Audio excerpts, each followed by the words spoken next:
عنوان: مسجد میں ایک خوفناک رات، حقیقت یا وہم۔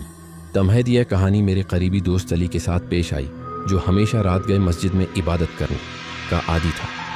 وہ سمجھتا تھا کہ مسجد میں سکون اور برکت ہوتی ہے، مگر اس رات جو کچھ ہوا اس نے اس کی زندگی بدل دی۔ یہ ایک ایسی مسجد کی کہانی ہے جہاں لوگ کہتے تھے کہ کچھ اور بھی رہتے ہیں، کچھ جو نظر نہیں آتے مگر موجود ضرور ہوتے ہیں۔ کہانی کا آغاز یہ 1 ستمبر کی سرد رات تھی۔ ہلکی ہلکی ہوا چل رہی تھی اور آسمان پر آدھا چاند چمک رہا تھا۔ علی نے رات کے 10 بجے مسجد میں داخل ہو کر قرآن کی تلاوت شروع کی۔ مسجد کے اندر ایک عجیب سا سکون تھا، مگر ساتھ ہی ایک انجان سا بوجھ بھی محسوس ہو رہا تھا، جیسے کوئی چھپ کر اسے دیکھ رہا ہو۔ نماز عشاء کے بعد جب تمام نمازی جا چکے تھے، علی نے مسجد میں قیام اللیل، رات کی عبادت کرنے کا ارادہ کیا۔ اس نے مسجد کی تمام بتیاں بجھا دیں، صرف ایک چھوٹا سا ہالوجن بلب جلتا رہنے دیا تاکہ ماحول پر سکون رہے۔ پہلی خوفناک علامت: جب علی پہلی رکعت کے لیے جھکا تو اسے محسوس ہوا جیسے کوئی اس کے بالکل پیچھے کھڑا ہے۔ وہ چونک گیا، مگر ہمت کر کے اپنی نماز مکمل کی۔ جیسے ہی اس نے سلام پھیرا، اس کا دل دھک سے رہ گیا۔ مسجد کے دروازے کے پاس ایک سیاہ سایہ کھڑا تھا جو آہستہ آہستہ ہل رہا تھا۔ آس نے جلدی سے اپنی آنکھیں رگڑیں، مگر سایہ اب بھی وہیں موجود تھا۔ علی نے زور زور سے سورہ الفاتحہ اور آیت الکرسی پڑھنا شروع کر دی۔ جیسے ہی اس نے پڑھنا شروع کیا، سایہ دھندلا ہونے لگا اور آہستہ آہستہ غائب ہو گیا۔ شاید یہ میرا وہم تھا۔ علی نے خود کو تسلی دی اور وضو کرنے کے لیے مسجد کے وضو خانے میں چلا گیا۔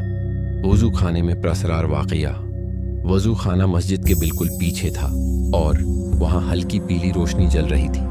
جیسے ہی علی نے نل کا کھولا، ٹھنڈے پانی کی دھار بہنے لگی، مگر اچانک بغیر کسی وجہ کے تمام نلکوں سے پانی خود بخود بہنے لگا۔ یہ کیا ہو رہا ہے؟ علی کے جسم میں سنسنی دوڑ گئی۔ اس نے جلدی سے نل کے بند کرنے کی کوشش کی، مگر پانی بند ہونے کا نام ہی نہیں لے رہا تھا۔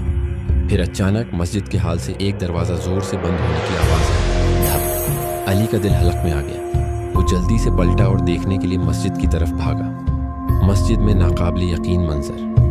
جیسے ہی علی مسجد کے مرکزی حال میں پہنچا، اس کا دل دہل گیا۔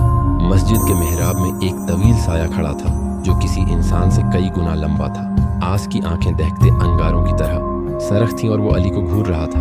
اچانک وہ سایہ آہستہ آہستہ ہوا میں بلند ہونے لگا، جیسے کسی اور جہان میں جا رہا ہو۔ علی کی ٹانگیں کانپنے لگیں، اس کے منہ سے کوئی آواز نہ نکل رہی تھی۔ پھر جیسے ہی علی نے سورہ الفلق اور سورہ الناس پڑھنا شروع کی، سایہ ایک زوردار چیخ کے ساتھ غائب ہو گیا۔ یہ کیا تھا؟ کیا یہ کوئی جن تھا یا کوئی آزمائش؟ علی نے اگلے دن مسجد کے امام صاحب کو سب کچھ بتایا تو امام صاحب کے چہرے پر ایک گہری سنجیدگی چھا گئی۔ انہوں نے ایک حیران کن حقیقت بیان کی: بیٹا، تم پہلی بار اس چیز کے شکار نہیں بنے۔ سالوں سے جو بھی یہاں رات کے وقت اکیلا عبادت کرنے آتا ہے، وہ کسی نہ کسی غیر مرئی مخلوق کی موجودگی کو محسوس کرتا ہے۔ یہ سن کر علی کے رونگٹے کھڑے ہو گئے۔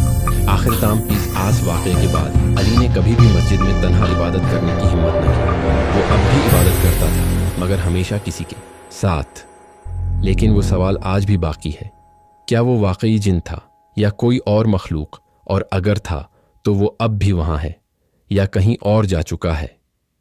کیا آپ کو بھی کبھی ایسا تجربہ ہوا ہے؟ کمنٹ میں ضرور بتائیں۔